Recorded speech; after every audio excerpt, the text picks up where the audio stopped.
World Cup finals and those sorts of things. So it's really important today that the batsmen especially put their hand up and get the job done. Any changes to the team? No, we've got the same side coming in today's game, yeah. Play well, good luck. Thanks, mate. Cheers. Graham probably would have batted first if you'd won the toss? No, actually we probably would have gone a different way. Again, I think it'll probably start a bit slow this morning and hopefully get better as the day goes on. It's a difficult ground to defend on, so hopefully we can bowl well up front and really restrict them. It was a cracker of a game on Friday. Pity there had to be a loser. But your team showed a lot of fight. You fought back about 3 times to get back in the game. Yeah, I think we've played some really terrific cricket. I think emotionally the boys have taken a bit of time to get over. Friday night it was a real emotional roller coaster. So we're looking forward to today. It's an awesome place to come play, especially when it's a full house. And we've really played some fantastic cricket throughout this series, and I don't think we've really allowed them to play well. And we've concentrated on our own game, which has been great. So yeah, we're looking forward to a big one. And any changes to the team?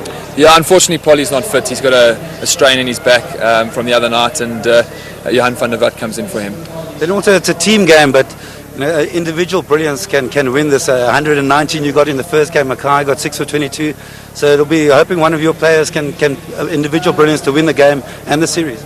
Yeah, obviously. I mean, it's one-day cricket can be decided on one man. So the fortunate thing is we've got a squad of guys that can perform on a day and can win you games. So you're not relying on just one individual. So we're looking forward to today. As I say, hopefully we can bowl well up front and then chase well in the afternoon, and hopefully there's a few more hundreds around for a few more of our guys. Very well. Good luck. Thanks. Cheers. Well, that's it. Should be another thriller here at the Wanderers. That's the news from the toss. Australian captain Ricky Ponting has won the toss, and Australia will bat first.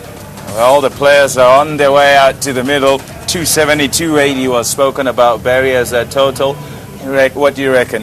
I think it should be more. I think 300 is what somebody would feel very comfortable. There's the Australian side. Unchanged. And it's an unchanged side, and I think they'll be looking for a good start here. And I think, obviously Gilchrist in the first 15 and Hussey in the last 15 is going to be 2 key areas that South Africa have got to target. Who is your money on, Barry? My money is securely in my back pocket. Come on, make a call. I reckon what's going to happen here, it's going to be a top. I mean, it's going to be 2.5 each. That would certainly be an interesting finale to everything.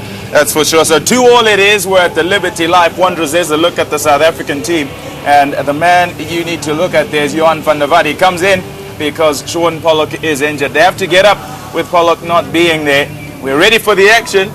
The commentators are ready in their seats. They're chomping at the bit too. Let's go down to them.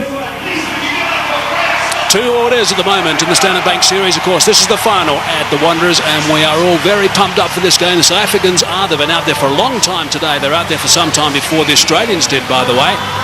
And of course, the Australians are very excited about the fact that they've come back from 2-0 down in the series, and now it is 2-2. Graham Smith, lots of pressure on him as the skipper in front of the home crowd. Capacity crowd expected at Liberty Life Wanderers. Some 32,000 people are going to be crammed in here today. Conditions are absolutely ideal for cricket. No rain expected. The ground staff have assured us of that, and the pitch is an absolute beauty. Mackay Ntini, first ball, and it's a good one first up. There'll be some good carry here at the Wanderers.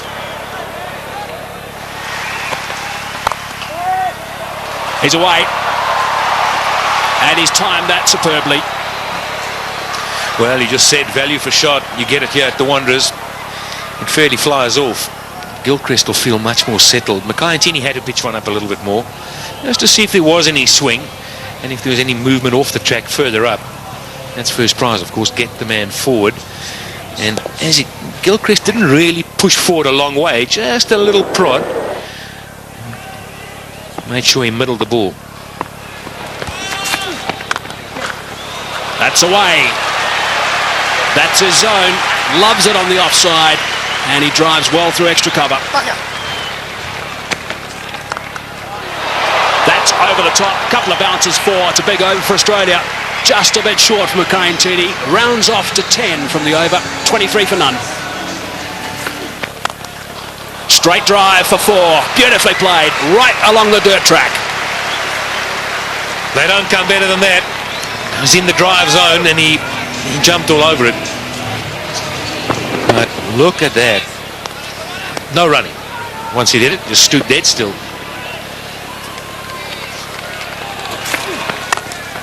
Straight again. 4 again. Well, you can clearly see it's a good batting track. Ball comes on nicely.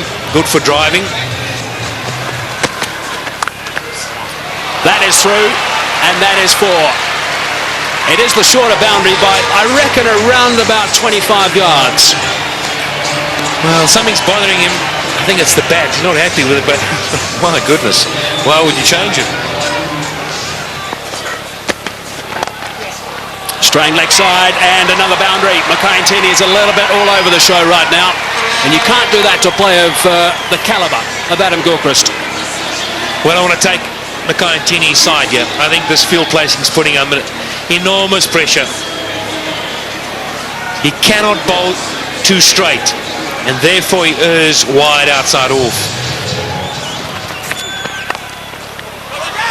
That's away on the leg side.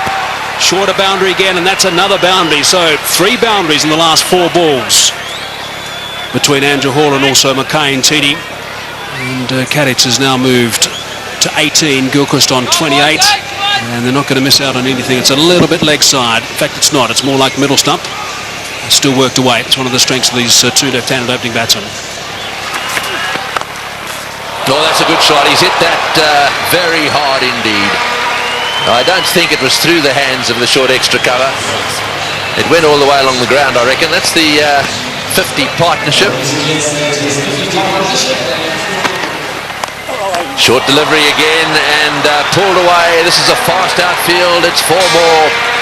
Well, the Australians couldn't have dreamed about a better start. They've managed to get a few boundaries away, despite the fact that early on they were nailed to the crease a bit. This wasn't a flyer like first or second over flyer. This has been building. Yeah, another good shot from Gilchrist. Again, straying a little bit in length than Mackay-Tini, just giving him enough opportunity to play that favourite pull shot of his. Well, straight down the ground, and that one will go for 4 as well. The 6th boundary off Ntini. It's 65 for none.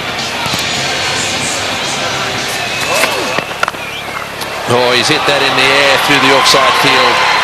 Bounces away down towards the boundary. If he's going to bowl those cutters to Gilchrist, I would suggest he needs a sweeper back. He may just get him caught out there somewhere. And there we go again. The sweeper would have cut that one off, and that also is going for 4. So he's got to come up with a plan now, Andrew Hall. This is what it's all about. Can't just keep bowling there to Gilchrist without protection. I reckon they should try around the wicket. I know it's a shorter boundary on the leg side, but if those cutters work, then you're hitting against that little bit of a cut that goes away to the offside. This way you're just sliding across the off stump, giving Gilchrist plenty of room to swing the arms. And he's going to make you pay, and he is big time. 49 for Gilchrist, just 34 deliveries. Yes, he's being damaging. And that's his single. Oh, there's a misfield there, but it won't cost South Africa anything. A half-century to Gilchrist. That's his 44th half-century. He's 6th against South Africa, and he's first of this series. That's the wrong one. Outside that off-stump. That's not the place to bowl. Slightly over-pitched, and hasn't Gilchrist got stuck into it. He's hit that magnificently. That's gone way up into the crowd. Well, Kadich has been bogged down just a little bit. Gilchrist has been doing the attacking, but he doesn't often settle for that. And this is an example. A superb cricket shot. In the commentary box now, Mike Haseman, and alongside him, Darryl Cullen. Outstanding shot. Just outside the line of off stump. The bigger boundary there. And obviously looking at the bowling of Johan van der Walt so far, the first couple of overs. That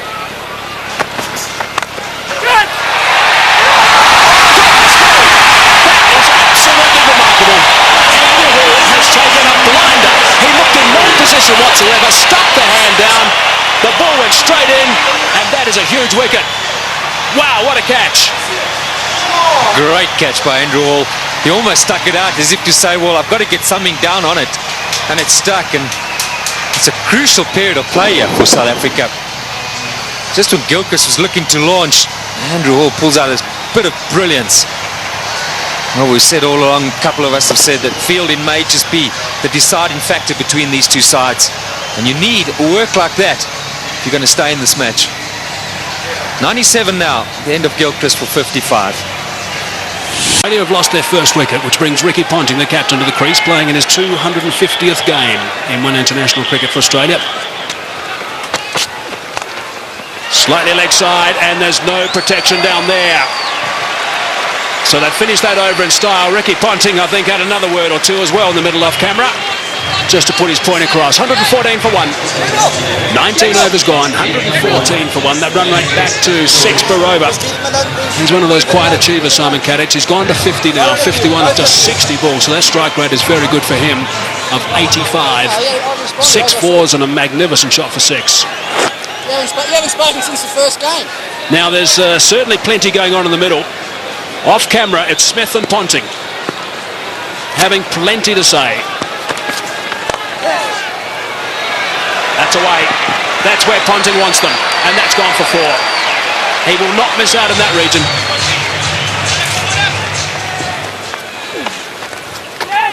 Bit of turn. And it's beaten him.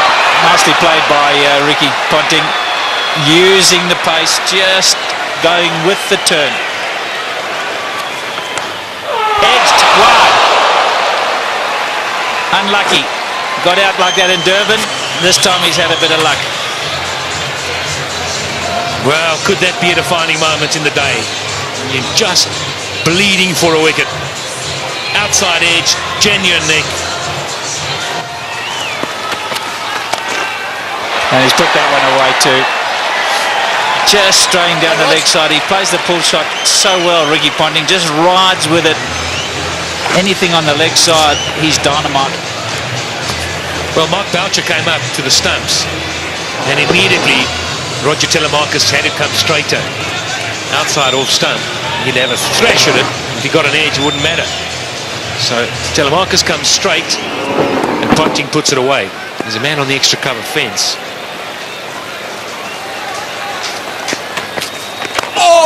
And he's flipped that one over the top to again a leg side boundary. One short, one up. Doesn't matter to Ricky Ponting.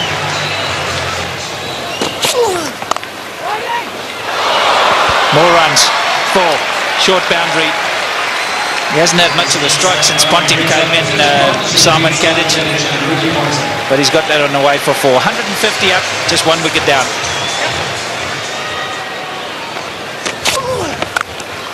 Oh, and that was premeditated. Smashed away. Simon Kadich has decided that blocking's not the order of the day. They want to get as many as they can. Down the wicket. You don't often see that to Jacques Kallis. Well, that shows what a good deck it is, and he's got confidence to go down. Maybe being a little bit harsh. Oh, he's gambled. I think he's picked that slower ball from Jacques Kallis, and he's gone after the short boundary, and it's 20 rows back. Was it the slower delivery? I'm not sure it was. Did he roll the fingers? What do you think? Yeah, I think he picked it. I think there's something, you know, there's so much video analysis these days that there's some change in the action for Jacques Kallis before he arrives at the crease, and Ponting and the rest of the Australians have picked that up. It's gone again. And another one. Just drifting into the pads. This is going to cost them big time. Ricky Ponting, 100 in the World Cup final a few years ago, and now he's gone to 50.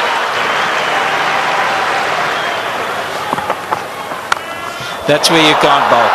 That's 3 of them. All in the same area, all to the same type of delivery.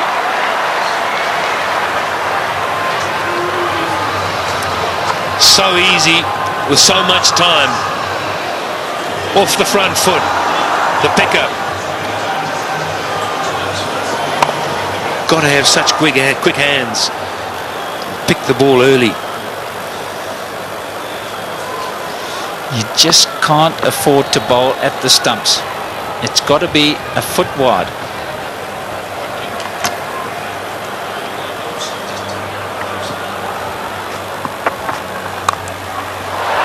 That's much better. This is a bit more luck involved in this one. He's spliced it over, but it's still gone for 4. It's such a short boundary. That's unlucky for the bowler. He's decided he's going to go after them, Ponting. There's no holding back here.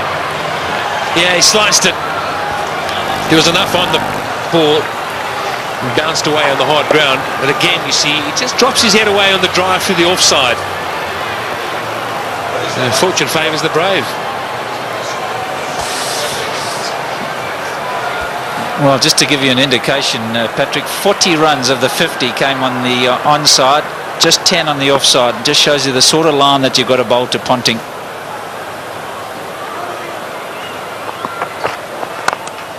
And that one he's hit in the air, and again picked out the gap. He's on a mission, Ricky Ponting, on a big mission, and that's to beat Graham Smith into submission.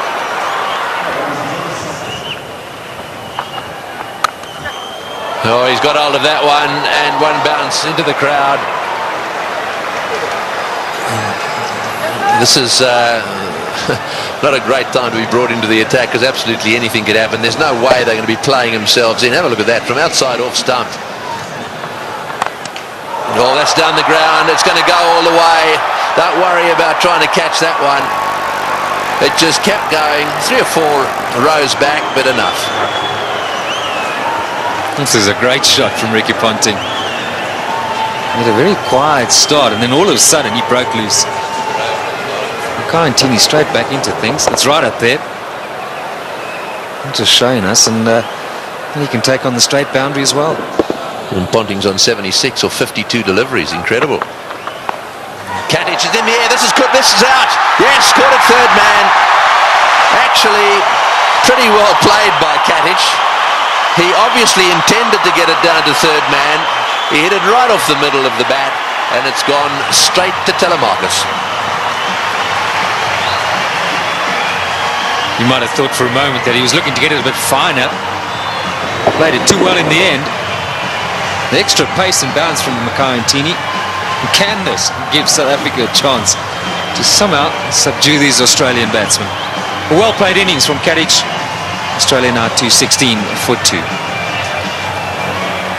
Well, there's been a bit of a change. Martin was down to come in after Ponting, but the decision's been made by the Australian captain, I assume, to send in Hussey. This is the dismissal again, straight to Telemarcus. Oh, Ponting is having a go, and that's gone through the field as well. Boy, this is lightning. This outfield is unbelievable. Another one. Well, Ponting definitely has decided that almost everything's got to go. He looks to me as if he's after the world record here, 400.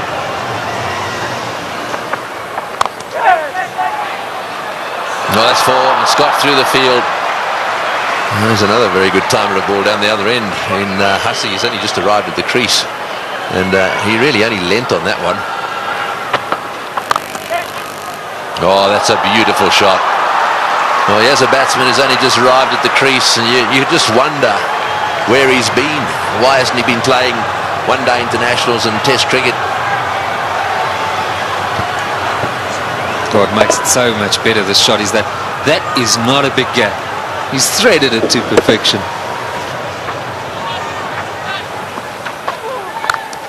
Bang! Goodness me, that is huge. That has gone out of the ground. Maybe on the lunch table in that block of flats.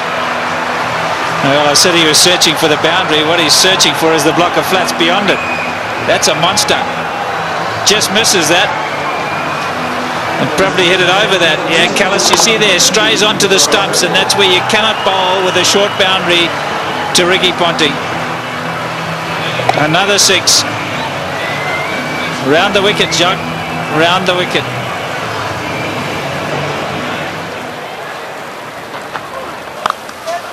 Advancing, Callis saw him coming, and that is a great shot.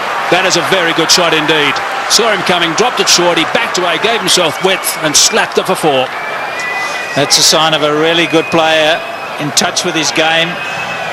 Down the wicket, Callis saw him coming, and he's still able to get it away square of the wicket to the short boundary. They've managed to get a boundary every over. It's putting so much pressure on the bowlers. Track this time, and into the crowd. That is a great shot from Mike Hussey. How do you stop this freight train? 34s, 7 6s. Amazing.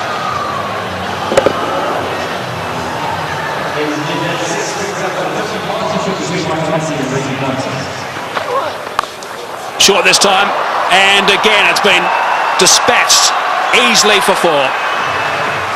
Lovely control from Hussey. I'm just wondering, just projecting the game ahead. Beautiful batting. 4-6-4. No answer. What's South Africa going to have to do when they come out? I mean, they're going to have to review their batting order. They cannot afford to have a Dippenard type innings. I mean, it'll only get them at best to 270, and it's going to be much more than that. So they're going to have to revise their batting order, South Africa. Have to think about it right now. Full toss. Just the one this time. And Callis will be happy that over's finished. 16 from it, 274 for 2.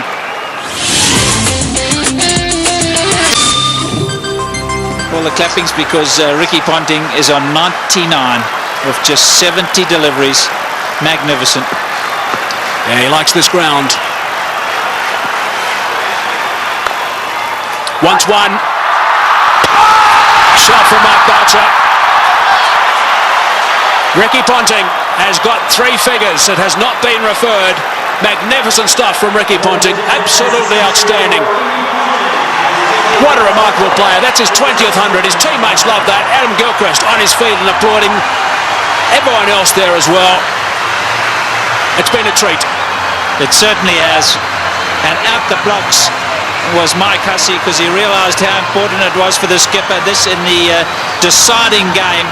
Skipper leading from the front. Short and wide and gets the treatment.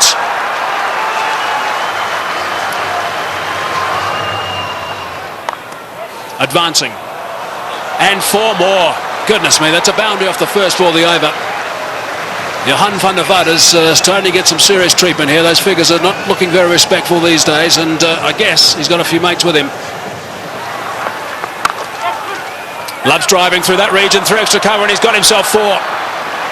He rarely misses out, and that sort of opportunity, Mike Hussey. Just eases it through, doesn't he? I think the beauty about Mike Hussey is the ability to get his weight to go into the shot. Watch how he leans right forward into the shot. Head right over the ball, and that's why he hits it through the offside so well. Look at that, leaning right through. Make sure the weight goes into the shot. Now that's